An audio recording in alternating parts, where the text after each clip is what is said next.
Hi, my name is Laylane Chagas. I'm a physiotherapist, and I'm going to just introduce one way to work with your trunk and core muscles in a way to work towards the stabilization of those muscles without creating excessive tension in your back.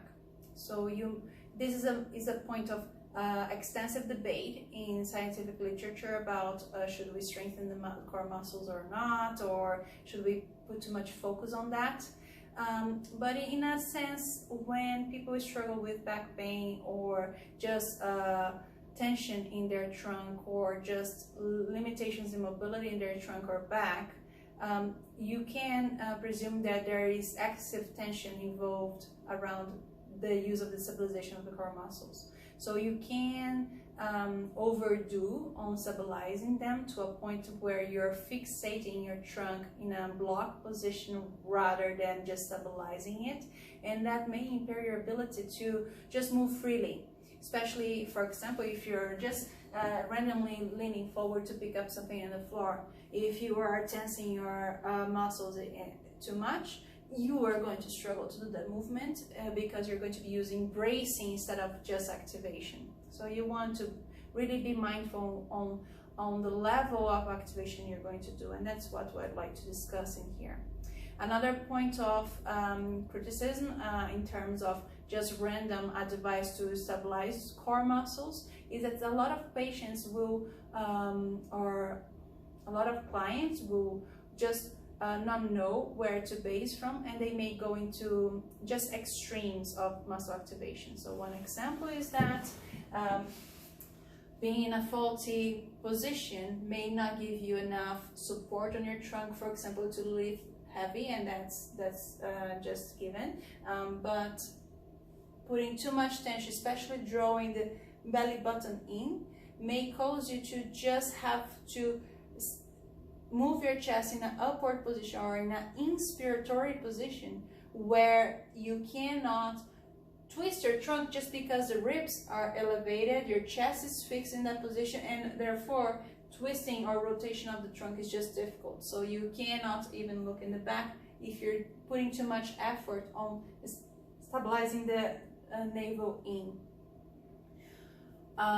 One way to be able to activate the muscles and the core muscles and still use the mobility that's given in the trunk by the different levels of your spine is just to do the opposite of drawing the navel in, but actually doing a chest ascent. And that's usually used by especially belly dancers. They have a tendency to draw their ribs in and round the lower part of their belly, and then the result of that is that they have a lot of range of movements they can use for dancing. More power lifters and people who work more into fitness that use the core muscles as a hard wall, like the six-pack, they will be very well efficient in stabilizing the trunk, but they may lack in the ability of being more dynamic with their trunk. Or if they can do both, that may do increased pressure into the abdominal cavity there, and that may work too much into putting too much pressure on the pelvic floor muscles and so on. So a good balance is desirable, and one way you can use to learn to relax your muscles, not to create too much tension in the upper muscles, especially if you have a tendency to have too much pain or tension in your upper back. It may be that you're doing too much of the drawing in of the belly button. So one suggestion is to correct the faulty position is just to go with the axial extension. So you're going to use your back as a whole. So you can try to grow taller, but you don't do that by starting the movement in your neck. You just by sticking the bum out or arching your lower back and getting the neutral curvature that there is, the lordosis of your lower back, you can see that that's enough to erect the entire trunk. Whereas if you stay with the lower back round, it will be a lot harder for you to grow taller or get that neutral position for spine because the foundations of the spine is not well positioned.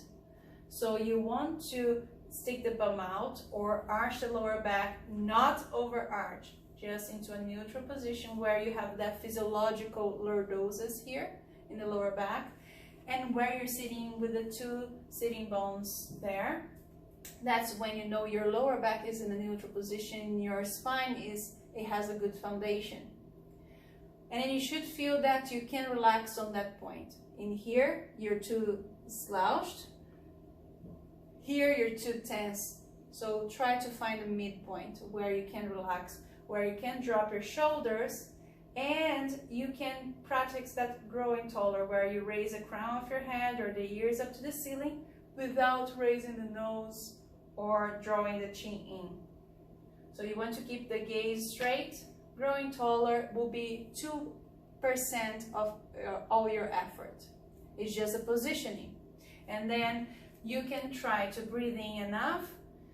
And when you breathe out, try to lower your rib cage as much as possible. And you may feel that your abdominal muscles are working towards there. Just remember, the abdominal muscles, they attach in the rib cage, especially in the front and in the side. So when you're drawing your ribs down with a deep exhale, trying to empty your chest, you're actually activating your abdominal muscles, your core muscles for that.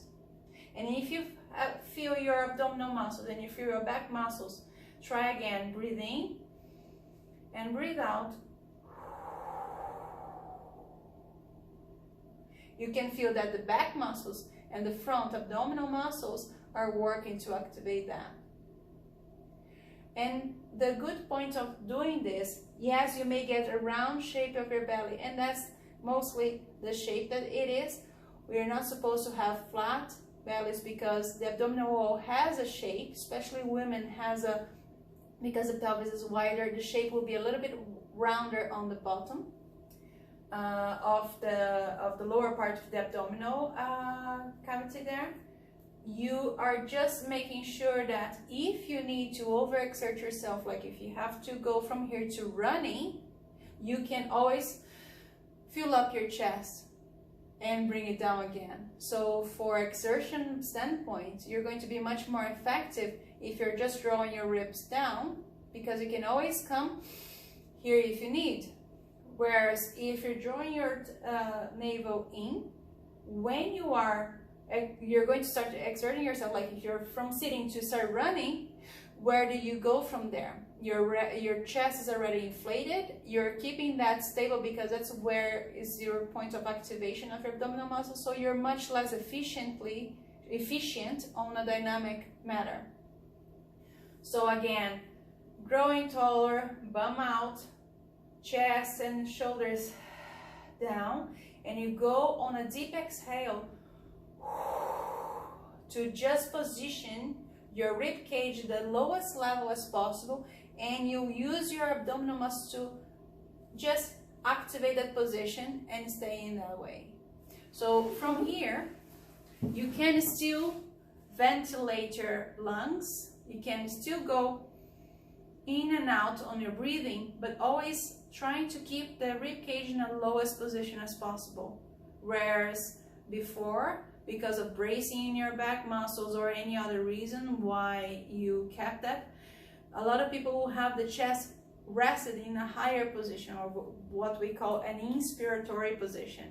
And that may mean that the muscles in your back that help to hoist your chest up, and you know them if you feel when you do a deep inhale, you can feel the muscles in your upper back that are working for that position. If you're keeping the chest higher up, it means that those muscles are working constantly to keep the chest in that position, and they may be prone to be tensed or just sore or have some spasms on and off if you're struggling with back pain, especially upper back pain.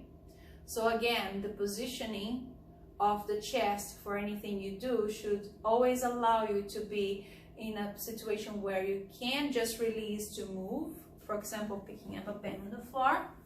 And if your chest in a lower position, everything is relaxed, you are just free to do that. Whereas if you're tucking your tummy in, it will be harder to achieve the same position. And the same way if you're lifting heavy, let's say this chair is a very heavy object, you can still draw your ribs down, position your back, and then activate your core muscles in a more stable way, so you're lifting that heavy weight. So again, to work statically or dynamically with your trunk, especially with your back, you want to be in a position where muscles are more efficient.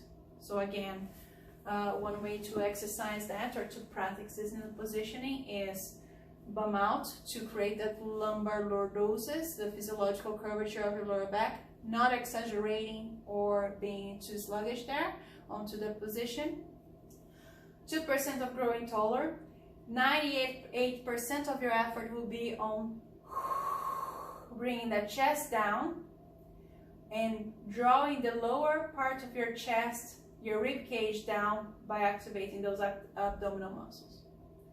So you may feel that you need to round your belly, you need to round your abdomen to achieve that, bring the ribs down, and then as a third step, you would try to draw the abdominal muscles in just a tad, just a little bit, enough to create that wall, but by keeping the ribs down. And from here, you can practice stabilizing the muscles and still doing some movement to see if you're not overdoing it by bracing everything. You can activate the muscles without bracing. And that's the point at where you need to exercise your ability or your coordination towards your trunk control and mobility. Thank you.